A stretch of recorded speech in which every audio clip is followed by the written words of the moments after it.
Alright, good morning. Well, today I could not really live stream because I had some issues with the restream, but they already sorted out, so tomorrow will be just as back as normal.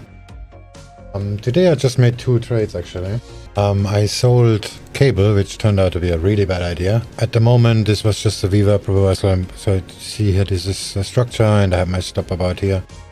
That was about 30 minutes before the US markets came in and CPI numbers came out.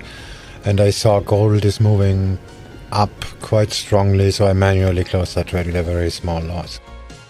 After that I bought the NASDAQ, which turned out to be the right thing to do, but my stop loss was too close. So I was just, okay, let's just put the stop here below the low. And with the support here, this white line, everything is perfect, but then the news came out. And then the volatility just stopped me out. I just closed the hedge over here with a very small profit. Well, that's basically it for me. I was right in my prediction, but bad execution.